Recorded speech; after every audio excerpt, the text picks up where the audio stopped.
Hi everyone, it's Niamh here and welcome to my art journaling channel. Today we're going to be doing a journal, decorating our journal covers using some gel printing techniques and stencils. So I've got my big gel plate out and I'm just covering it with some Dina Wakley acrylic paint. So I've got the turquoise and I'm using a load of stencils from Stencil Girl. And you can see by using this big gel plate I can get these really cool prints straight away onto my journal cover. Now the reason I'm using a gel plate to do this, like I could just stencil it on, that would be fine, but I just find it easier for awkward shaped things like this that I can just press it on and get all the ink off at once. So because I'm just playing around with it, I just wanted to layer up a few stencils. Now this one I was having to think about which way do I have to put this down so the words will go on the journal the correct way. And I did manage to put it on the correct way, so you have to put it upside down onto your page or onto your gel plate so it prints the right way. And you can see I'm just playing around with having the paint on the gel plate and creating all these different samples around. To get the paint off my plate after I have played around with it, I'm using a big piece of, well, you could use a big piece of deli paper. I'm actually using, for those people in Australia, greaseproof paper. You get it from the supermarket. It's about $2 for a 50-meter roll, and it works fairly much the same as the greaseproof paper does. Deli paper does, sorry. Getting confused here. So with this bit, I wanted to cover the face, but I wanted to get some writing around it. It didn't quite work for me. So I decided I would just go in and press down and get my writing around the edge like I wanted to. This is one of the good things about using your gel prints is that you can sort of just use different parts of your prints and the area to get what you need. So I decided I wanted to go in with some neon colours. So I've just spread that out. The neon paint is slightly more translucent, so it's not quite as big as an effect, but you can still see it comes up through. And that's a good thing about doing stuff like this, because you can layer it up and see if you like it, if you don't, if anything's getting lost.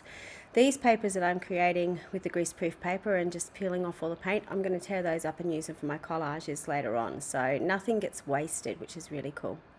I decided I wanted to make the face more of a focal image, so I put it back down again and tried to line it up as much as possible so I could sort of pop the face out a little bit more.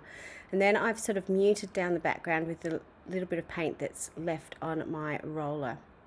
I really wanted to get these words on my page, so I thought I would go in with my stenciling and actually stencil them on just to be a little bit more exact with it. And the reason for this is I just wanted the word now on here. I didn't want to get anything else. So this is one of the small 4x4 masks, and I'm just going in with my turquoise to sort of go around the edge, and you can sort of see the now on, but so now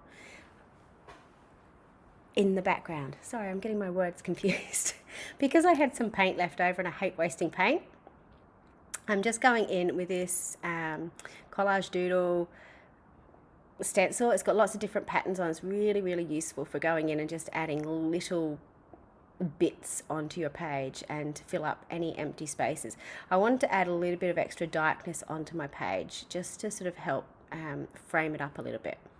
So with my white pen, I've just gone in and put a drop shadow in the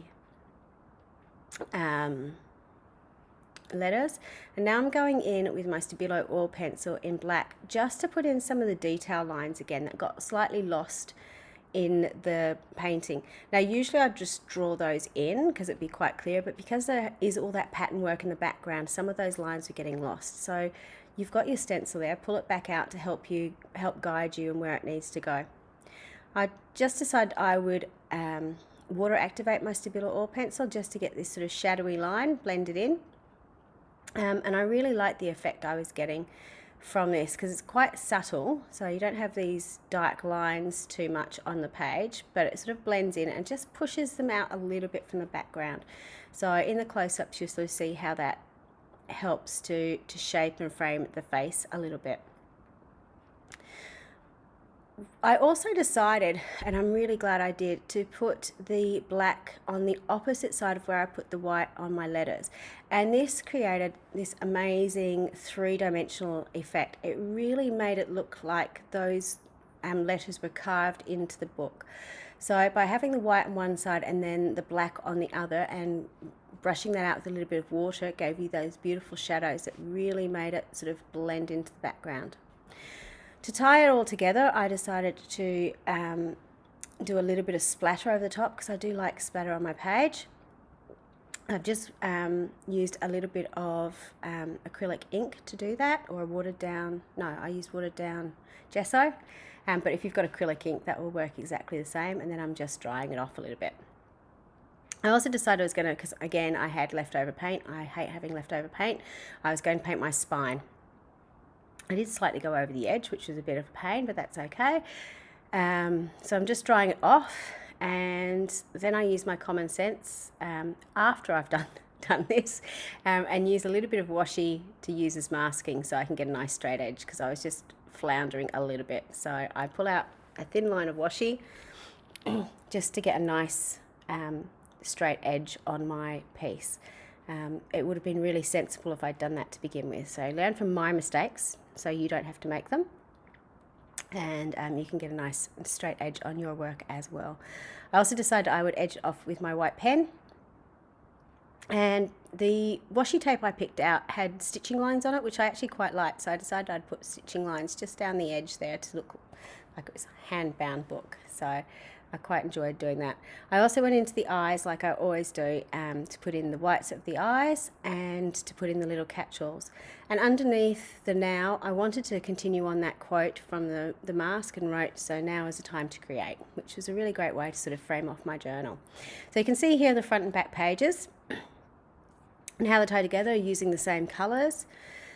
In this one, you can see how that shadowing from the Stabilo oil pencil and the shadowing on the letters in particular, how that's really made them look like they're carved into the book. It was just such a wonderful effect that sort of was a little bit fortuitous when it happened. This is the book cover straight on. And again, you can see that face just sort of emerging from the patterns, which I really, really love. So I hope you have a go at using your gel print and your stencils. You'll find a list of the stencils on the blog site in the description box below. Please let me know if you decorate your journals and how you do that too. And until next time, bye for now.